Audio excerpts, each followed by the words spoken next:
On the morning of October 4th, 1978, a 10-year-old boy named Pavel Sergeyevich Volkov sat at his desk in school number 127 in central Moscow and began writing an essay that would destroy his family. The assignment was simple, given by his teacher Irina Konstantinovna Petrova as part of a lesson on Soviet heroes and the values of socialist society. Students were asked to write 500 words about someone they admired, someone who embodied the qualities of a good Soviet citizen: dedication to work, loyalty to the party, service to the people. Pavel, who had spent the previous evening watching his father repair their neighbor's broken radio, who had listened to his father explain patiently how circuits worked and why helping others was important, who had seen the gratitude on the neighbor's face when the radio came back to life, decided to write about his father. He titled the essay, "My Hero Dad," and began with a sentence that seemed innocent, unremarkable, the kind of thing a child might write without understanding the weight of every word. "My father is the bravest man I know because he helps people even when it is dangerous, and he never stops asking questions about how to make things better." Pavel wrote for 40 minutes, filling 2 pages with descriptions of his father's work, his kindness, his intelligence. He described how his father worked as an engineer at a research institute, how he came home late at night sometimes because he was solving difficult problems, how he talked about wanting to build things that would help ordinary people live better lives. He described how his father read books in English and German, how he explained that learning from other countries was important even if those countries had different systems, how he said that smart people ask questions instead of just accepting what they were told. He described how his father had once told him that being a hero did not mean fighting in wars.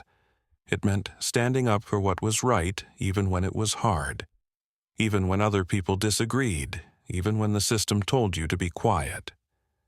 Pavel did not know, could not have known, that every sentence he was writing was evidence, that his description of his father as someone who asked questions and learned from foreign sources and believed in standing up for principles would be interpreted by the wrong person as evidence of ideological unreliability, of dangerous Western influence, of potential dissidence.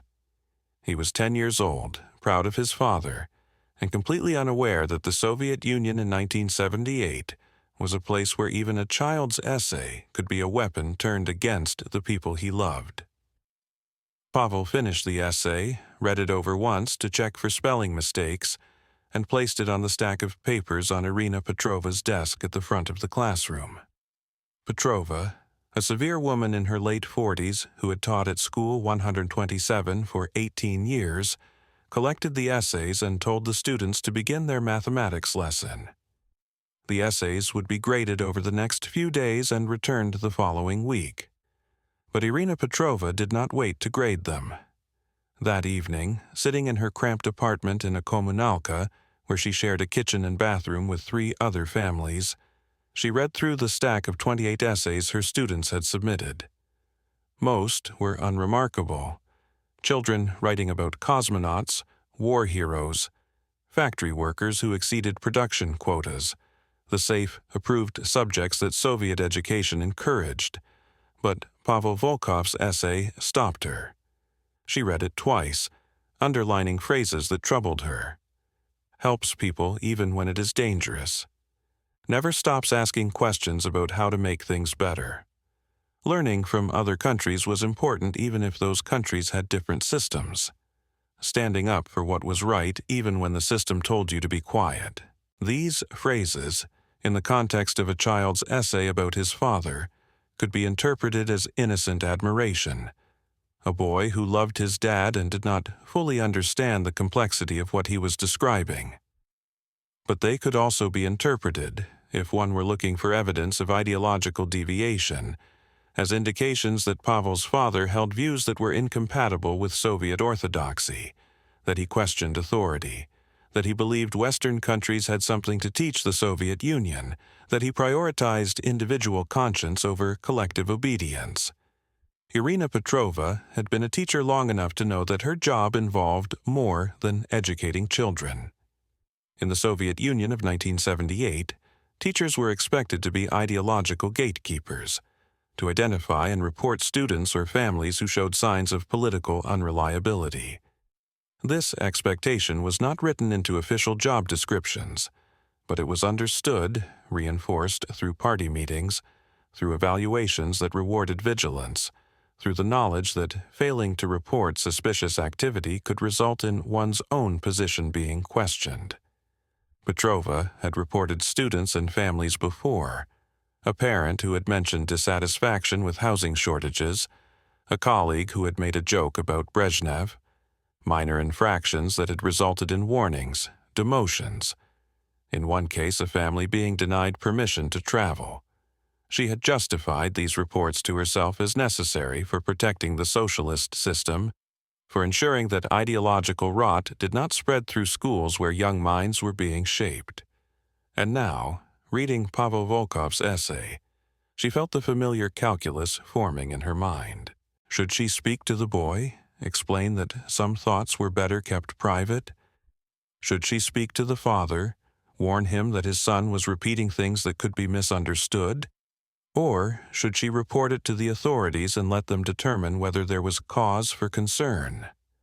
Petrova made her decision quickly, driven partly by ideological commitment, partly by the careerist understanding that demonstrating vigilance could result in advancement, and partly by the simple fact that in Soviet society, protecting oneself often meant implicating others. On the morning of October 6, 1978, 2 days after Pavel had submitted his essay, Irina Petrova walked into the office of the school's director, a party member named Viktor Leonidovich Smirnov, and placed Pavel's essay on his desk. She explained that she had found the essay concerning, that it suggested the student's father might be expressing anti-Soviet views at home, and that she believed it warranted investigation. Smirnov read the essay, agreed with Petrova's assessment, and made a phone call to the local KGB office responsible for monitoring ideological crimes in their district of Moscow. The call was answered by a junior officer named Anatoly Grigoryevich Kuznetsov, who took notes and promised to look into the matter. Kuznetsov requested that the school forward a copy of the essay and any additional information about the student and his family. Within 48 hours, the KGB had opened a file on Pavel Volkov's father, Sergei Mikhailovich Volkov. What the KGB found when they began investigating Sergei Volkov was a profile that, viewed through the lens of suspicion, seemed to confirm the concerns raised by his son's essay. Sergei was 38 years old, married, father of 2 children, Pavel, aged 10, and daughter Natasha, aged 7. He worked as a senior engineer at the Central Scientific Research Institute for Machine Building, a facility involved in developing control systems for aerospace and defense applications. He had received multiple commendations for his technical work, had been promoted steadily over 15 years of employment, and held a security clearance that gave him access to classified projects. His party membership was in good standing. His personnel file contained no disciplinary actions, and by all outward measures he was exactly the kind of Soviet citizen the system rewarded, competent, dedicated, politically reliable. But the KGB investigation revealed details that, when assembled into a pattern, suggested something more complicated. Sergei had applied twice to attend international engineering conferences, once in East Germany and once in Yugoslavia. Requests that had been approved but which indicated an interest in engaging with technical communities outside the Soviet Union. He subscribed to several technical journals, some published in other socialist countries, which was permissible, but which demonstrated exposure to ideas and methodologies that were not standard Soviet practice. His home library, as reported by a neighbor who had been interviewed as part of the investigation, included books in English and German, technical manuals and scientific texts that Sergei used to stay current with developments in his field.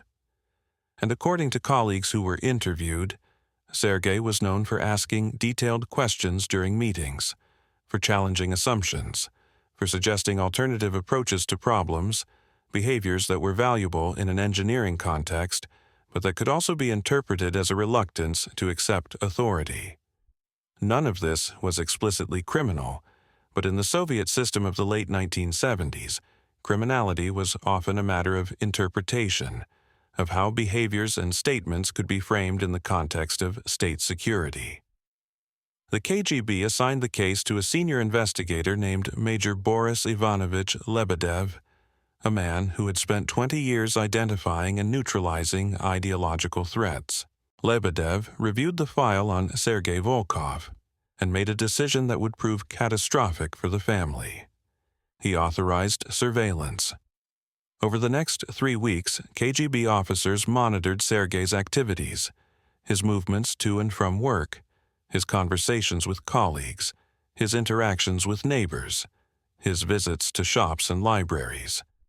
They tapped the phone in his apartment, a standard procedure for anyone under investigation.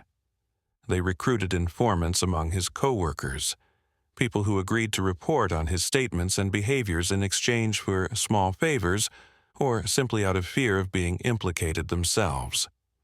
And on October 29, 1978, surveillance officers recorded a conversation that sealed Sergei's fate. Sergei was at home in the evening, sitting at the kitchen table with his wife Larisa, discussing the day's work. Their children were in the next room doing homework.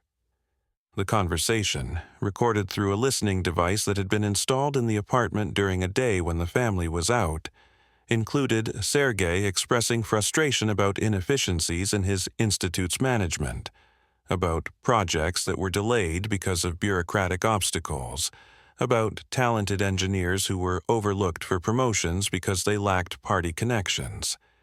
He said, and this was the statement that would be used as primary evidence against him, that sometimes he wondered whether the system valued loyalty more than competence, whether the country would be better off if people were allowed to speak honestly about problems instead of pretending everything was working perfectly. Larisa had responded cautiously, saying that everyone felt frustrated sometimes, but that it was important not to let frustration turn into negativity. Sergei had agreed, said he was just tired, and the conversation had moved on to other topics. But the KGB now had a recording of Sergei Volkov questioning the priorities of the Soviet system, expressing doubt about whether loyalty should be valued over competence, suggesting that people should speak honestly about problems. Combined with the essay his son had written, with the reports from colleagues about his questioning nature, with the evidence of his engagement with foreign technical literature, Lebedev concluded that Sergei Volkov was engaging in ideological subversion, that he harbored anti-Soviet views, and that he represented a security risk given his access to classified defense projects. On November 3, 1978, at 5:47 in the morning, KGB officers knocked on the door of the Volkov family's apartment on the 4th floor of a standard concrete residential block in the Kuzminki district of Moscow.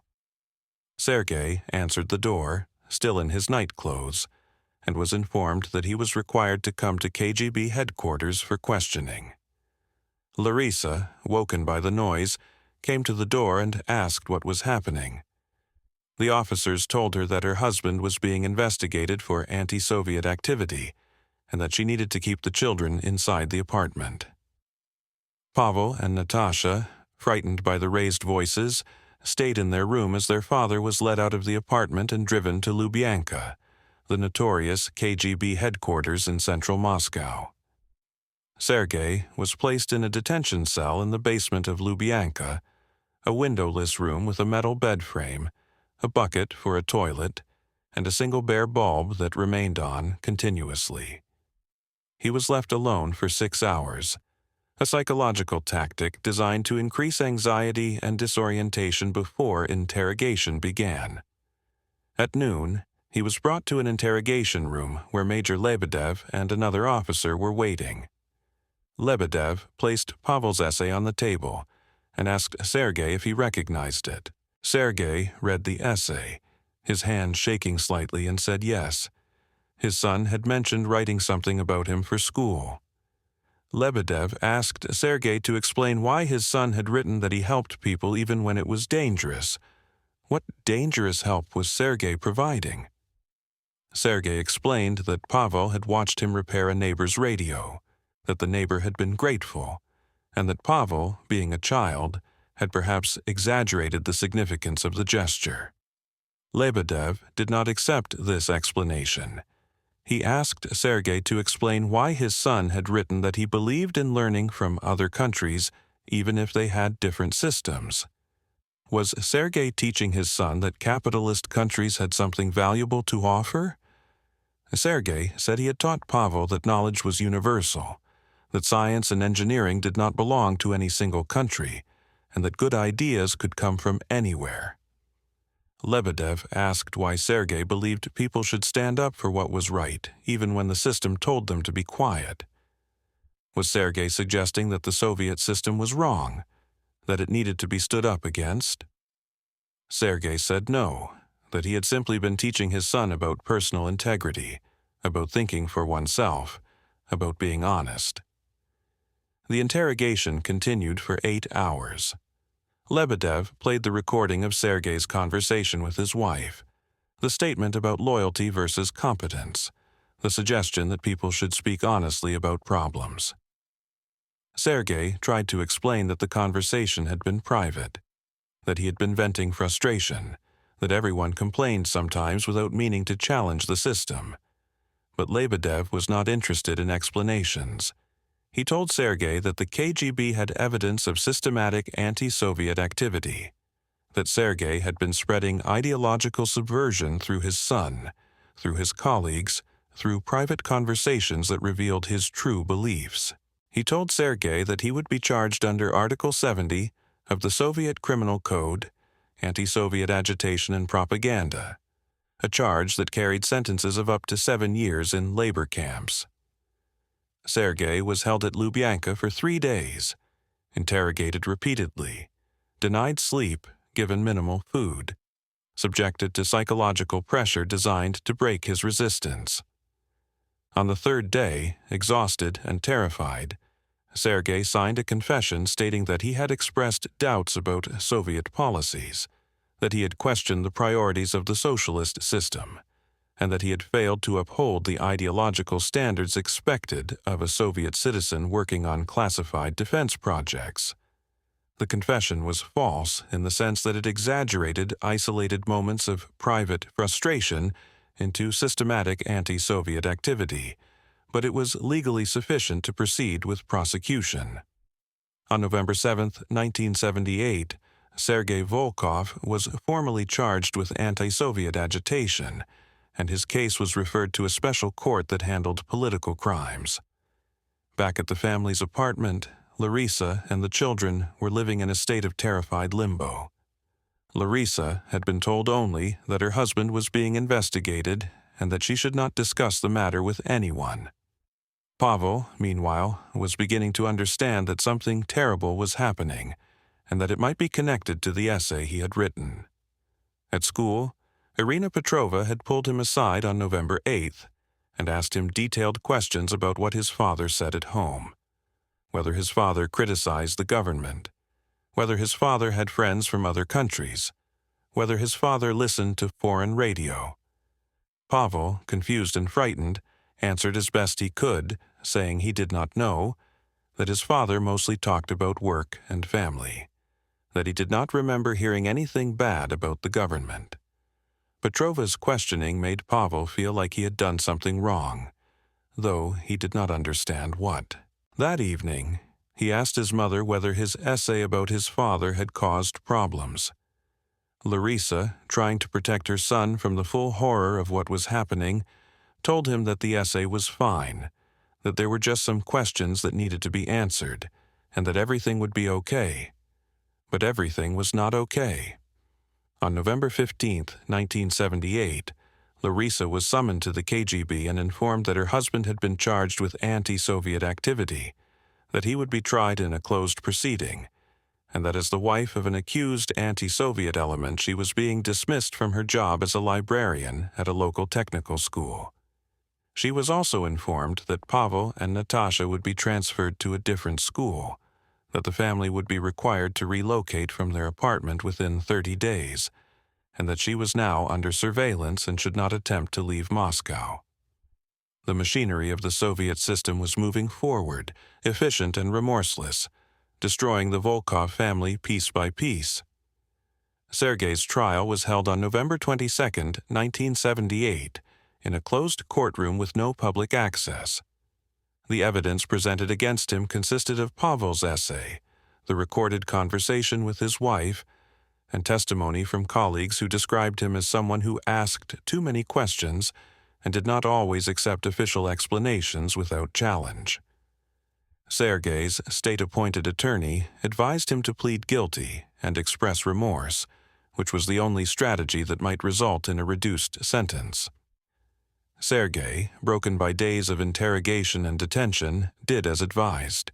He told the court that he had allowed personal frustrations to cloud his judgment, that he had made statements that were inappropriate and disloyal, and that he accepted responsibility for his ideological failures. The judges deliberated for 17 minutes and returned with a verdict. Sergei Volkov was found guilty of anti-Soviet agitation under Article 70. The sentence was 12 years in a strict regime labor camp, to be served in the Perm region of the Ural Mountains, where political prisoners were held separate from common criminals. Sergei was taken directly from the courtroom to a transit prison where he would await transportation to the camp.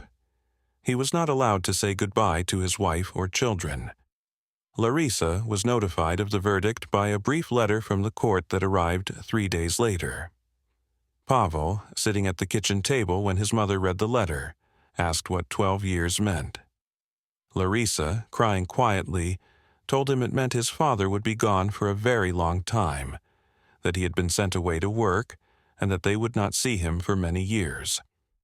Pavel asked if it was his fault, if the essay had caused this. Larisa, pulling him close, told him it was not his fault, that he had done nothing wrong, that the problem was with the system, not with him. But Pavel did not believe her, and from that moment forward he carried the weight of guilt that would define the rest of his childhood, the belief that his words had destroyed his father. Sergei Volkov was transported from Lubyanka to a transit prison in Moscow on November 25, 1978, 3 days after his sentencing. The transit prison was a holding facility where prisoners convicted of political crimes awaited transfer to the labor camp system that stretched across the Soviet Union's vast territory. Sergei was placed in a cell with 23 other men, all convicted of various Article 70 offenses: anti-Soviet agitation, ideological subversion, unauthorized contact with foreigners. The cell was designed for 12 people, but routinely held twice that number. Men slept in shifts on metal bunks welded to the walls, or on the concrete floor when the bunks were full. The air was thick with the smell of unwashed bodies, tobacco smoke, and the bucket that served as a toilet for all 24 inmates. Sergei spent 3 weeks in the transit prison before being loaded onto a prison transport train on December 18th. The train, a convoy of modified freight cars with barred windows and reinforced doors, carried approximately 800 prisoners eastward toward the Ural Mountains and beyond. The journey to the Perm region, where Sergei's labor camp was located, took 11 days. Prisoners were given minimal food, bread, and thin soup once per day, and water that tasted of rust from the tanks it was stored in. The cars were unheated despite winter temperatures that dropped below -20 degrees Celsius. Men huddled together for warmth, wrapped in the thin, prison-issued coats that provided almost no insulation. Several prisoners died during the transport from cold, illness, or simply giving up. Their bodies were removed at stations along the route and buried in unmarked graves near the railway tracks. Sergei arrived at Labor Camp ITK 37 in the Perm region on December 29, 1978. The camp was part of a network of facilities specifically designated for political prisoners, individuals convicted under Article 70 and related statutes. These camps operated under stricter regimes than camps for common criminals, with longer work hours, more severe discipline, and systematic isolation from the outside world. ITK 37 housed approximately 200 prisoners in wooden barracks surrounded by double fences topped with barbed wire and watchtowers positioned every 100 meters. The camp's primary function was logging. Prisoners were organized into brigades of 20 to 30 men and sent into the taiga forests surrounding the camp to cut timber using handsaws and axes. The work was brutally physical, conducted in all weather conditions, from summer heat that brought clouds of mosquitoes to winter cold so severe that exposed skin froze within minutes. Prisoners worked 10-hour shifts, beginning at 6 a.m. and ending at 4 p.m., with a 30-minute break for lunch. Those who failed to meet daily quotas, measured in cubic meters of cut timber, faced punishment, reduced food rations, solitary confinement, or beatings administered by guards or camp administrators. Sergei was assigned to Brigade 14, a logging unit consisting of men ranging in age from early 20s to late 50s. Most were serving sentences of 8 to 15 years for similar crimes, criticizing the government, possessing forbidden literature, attempting to leave the Soviet Union. Some had been in the camp for years and had developed the hardened demeanor necessary for survival. Others, like Sergei, were newcomers struggling to adapt to conditions that seemed designed to break them physically and psychologically. The work destroyed Sergei's body systematically over the months and years that followed. He had been an engineer accustomed to intellectual work, and the sudden transition to manual labor in extreme conditions took a devastating toll. Within 3 months, he had lost nearly 15 kilograms. His hands, which had once held drafting pens and precision instruments, became calloused and scarred from handling saws and ropes. He developed chronic back pain from hauling logs. He suffered frostbite on his fingers and toes during the winter of 1979, losing partial sensation in 3 fingers on his left hand. And he contracted tuberculosis in 1981, a common illness in the camps where overcrowded barracks, poor nutrition, and exposure to cold created ideal conditions for the disease to spread. Sergei was hospitalized in the camp's medical facility for 6 weeks, a grim building with inadequate heat and minimal medical supplies, where the mortality rate for seriously ill prisoners was approximately 40%. He survived, but his lungs were permanently damaged, leaving him short of breath and unable to work as efficiently as before. This reduced efficiency meant he frequently failed to meet his quotas, which led to punishment, which further weakened him, creating a vicious cycle that many prisoners did not survive. But the physical hardship, as brutal as it was not the worst part of Sergei's imprisonment. The worst part was the psychological isolation, the knowledge that his son Pavel believed he was responsible for destroying their family, and the complete absence of any meaningful contact with the outside world. Larisa was permitted to write to Sergei once per month, letters that were heavily censored by camp authorities who blacked out entire paragraphs deemed inappropriate.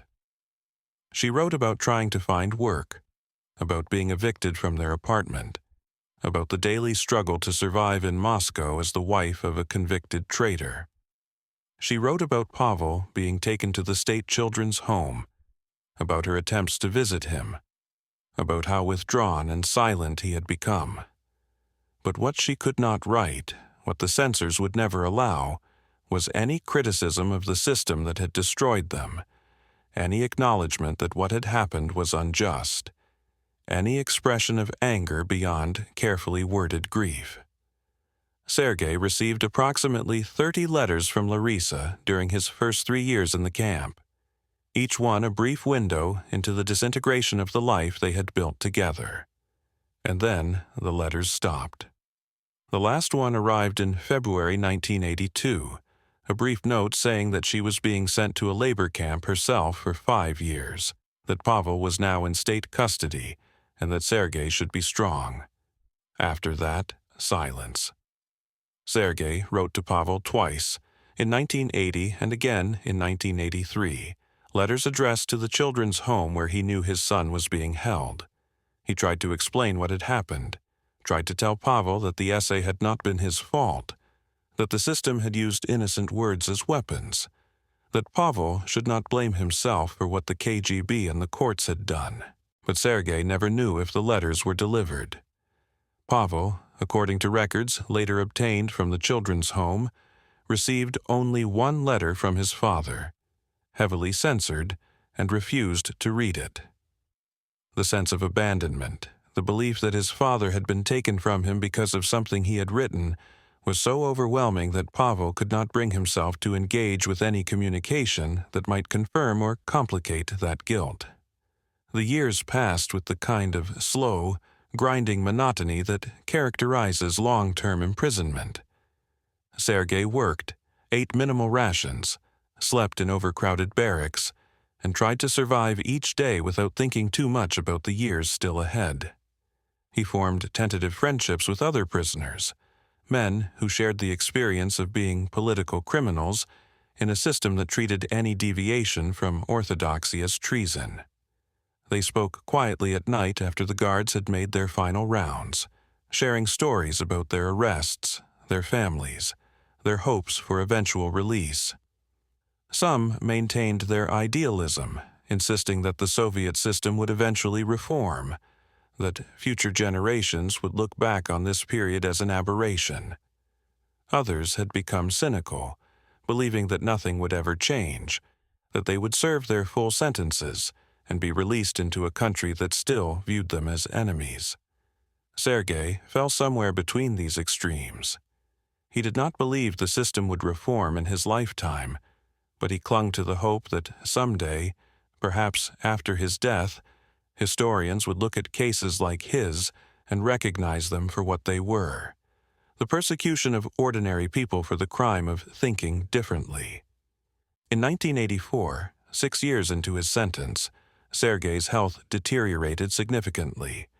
The tuberculosis returned, more severe this time, and he spent 4 months in the camp hospital barely clinging to life.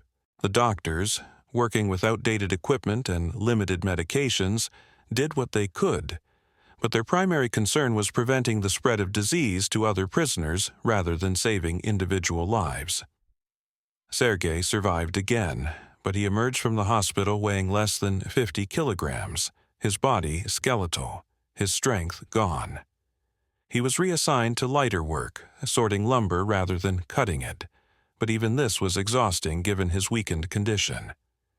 Camp administrators noted in his file that he was unlikely to survive the remainder of his sentence, a clinical assessment that carried no emotion, just a statement of probability based on medical condition and life expectancy statistics for prisoners in similar states. But Sergei did survive, through a combination of stubbornness, luck, and the support of fellow prisoners who shared their food rations when he was too weak to meet his quotas. He reached the halfway point of his sentence in 1984, 6 years completed, 6 years remaining. Soviet law allowed for early release after serving 2/3 of a sentence if the prisoner demonstrated exemplary behavior and genuine remorse, but political prisoners were rarely granted such consideration.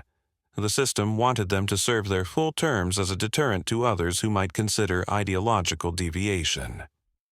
In March 1985, Mikhail Gorbachev became General Secretary of the Communist Party, marking the beginning of a period of reform that would eventually lead to the collapse of the Soviet Union.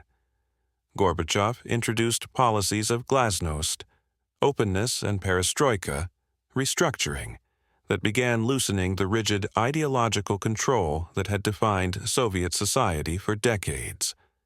Political prisoners, particularly those convicted of minor offenses under Article 70, began to be quietly released as part of a broader effort to rehabilitate the Soviet Union's international image.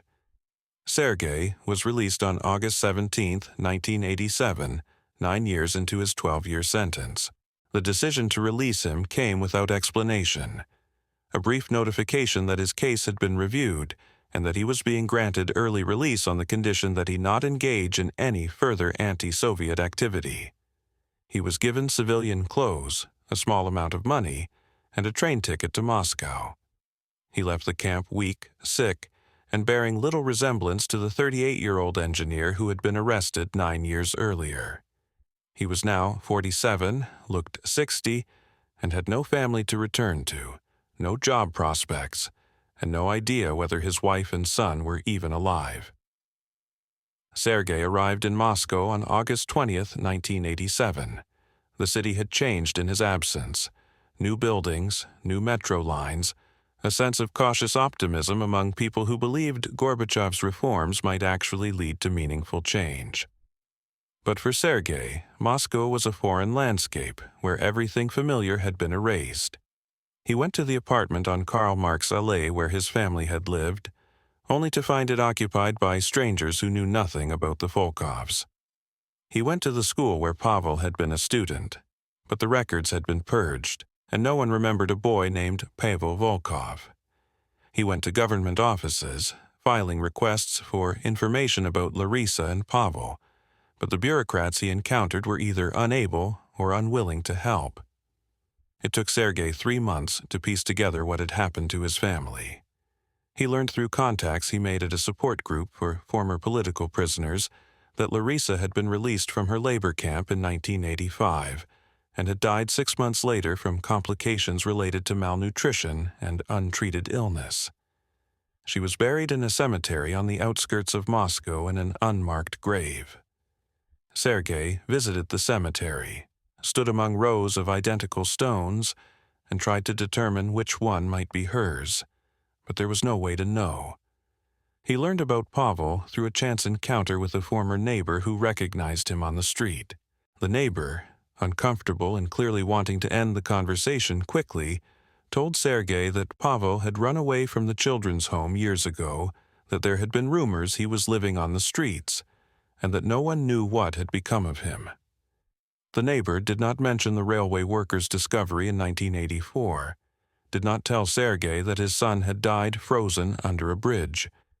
Either the neighbor did not know, or chose not to share information that would devastate a man who looked like he had already endured more than anyone should.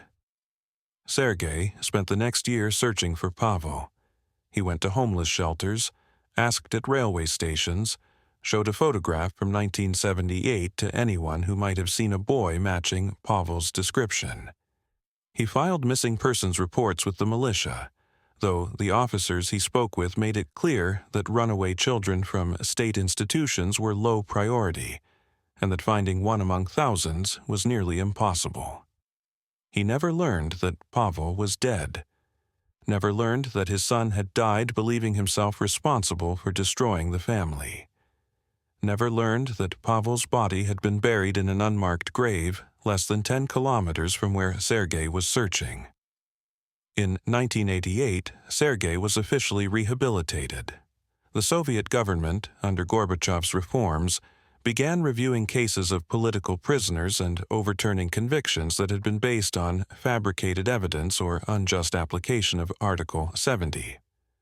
Sergei's case was among thousands reviewed that year. A panel of judges determined that his comments in Sochi had not constituted anti-Soviet agitation, that his possession of work documents at home had been a minor administrative violation rather than espionage-adjacent behavior, and that his conviction and 12-year sentence had been excessive and unjustified. The rehabilitation came with a brief letter stating that his conviction had been overturned, that his civil rights were restored, and that he was entitled to compensation for wrongful imprisonment. The compensation amounted to approximately 3 months of an average worker's salary, a token sum that did nothing to address the 9 years he had lost, the permanent damage to his health, or the destruction of his family. Sergei tried to rebuild some semblance of a life.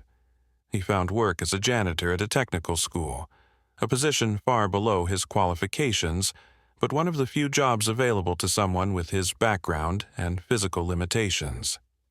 He lived in a communal apartment, sharing a kitchen and bathroom with 5 other families, sleeping in a small room barely large enough for a bed and a chair.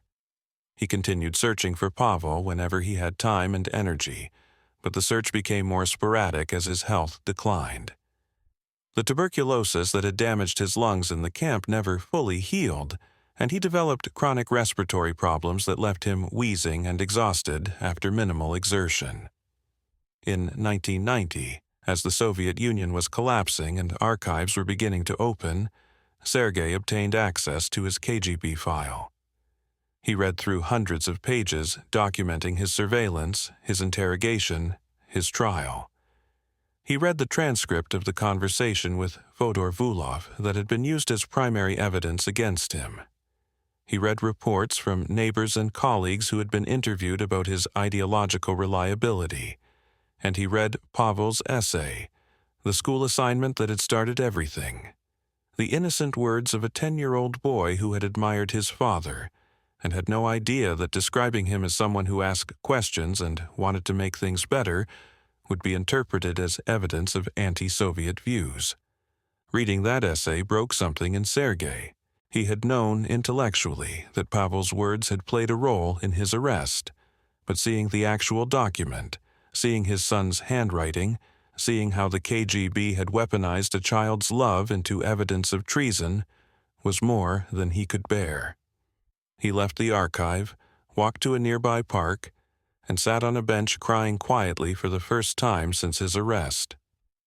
Sergei Volkov died on November 3, 1991, 3 weeks before the Soviet Union officially dissolved.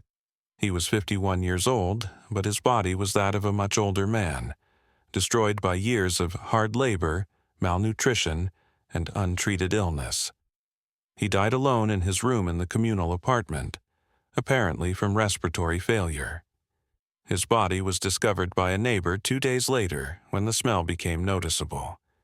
He was buried in a municipal cemetery in a section designated for individuals with no family to claim them. A simple marker was placed with his name and dates, but no mention of the 9 years he had spent in labor camps or the rehabilitation that had come too late to matter. The teacher who had reported Pavel's essay, Irina Petrova, continued teaching at school number 127 until her retirement in 1992. She was never questioned about her role in the Volkov case, never faced any consequences for having initiated the investigation that destroyed the family. According to former colleagues, she remained convinced throughout her life that she had done the right thing, that protecting Soviet ideology from subversive influences was more important than any individual family's welfare. She died in 1998 at age 68. Pavel Volkov's body remained in its unmarked grave, unidentified and unacknowledged. The railway worker who had discovered him in 1984 had filed a report with the militia, but the investigation had been perfunctory, and the body was buried as an unknown vagrant. It was not until 2003, more than 20 years after Pavel's death, that researchers investigating the fate of children in Soviet state institutions made the connection between the unidentified body and the runaway from Children's Home Number 7. DNA analysis was not available to confirm the identity definitively, but the circumstances, age, approximate date of death, and location all matched Pavel's case.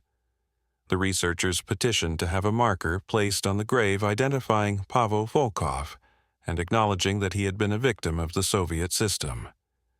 The petition was approved, and in 2004 a simple stone was placed bearing his name, dates, and the inscription, "Child of the Soviet Era." The story of the Volkov family, like thousands of similar stories, was documented in archives that opened after the Soviet Union's collapse. Historians studying the Stalin and Brezhnev periods have used cases like the Volkovs to illustrate how totalitarian systems function, how they penetrate into the most private aspects of life, how they turn families against themselves, how they destroy people not for what they do, but for what they think or say or write. The Volkov case is taught in Russian schools as part of lessons about the Soviet period, though the details are often sanitized. the horror muted by historical distance and political sensitivity about how to discuss the Soviet legacy. Visitors to the cemetery where Pavel is buried occasionally leave flowers on his grave, anonymous tributes from people who have read about his story and felt compelled to acknowledge a life that ended too soon and too tragically. Sergei and Larissa's graves, unmarked and scattered in different cemeteries, receive no such attention. They are lost among thousands of similar graves, people who were destroyed by a system that valued ideology over humanity and control over freedom. The essay that Pavel wrote, the assignment titled "My Hero Dad That Started Everything," is preserved in the Russian state archives as part of the KGB file on Sergei Volkov. Researchers who have read it describe it as heartbreakingly innocent, a child's sincere expression of love and admiration for his father, written in simple language with the kind of grammatical errors and earnest declarations that are typical of 10-year-olds everywhere. There is nothing in the essay that should have triggered an investigation, nothing that a rational person would interpret as evidence of anti-Soviet activity. But in the Soviet Union of 1978, rationality was subordinate to ideology, and even a child's essay could be read as subversive if the person reading it was looking for subversion. The broader legacy of cases like the Volkovs is that they demonstrate the fundamental instability of systems built on fear and surveillance. The Soviet Union maintained control for decades by convincing citizens that they were always being watched, that any deviation could be reported, that the state was omnipresent and omniscient. But this system required the active participation of millions of people, teachers like Petrova, who reported students, neighbors who informed on neighbors, colleagues who betrayed colleagues.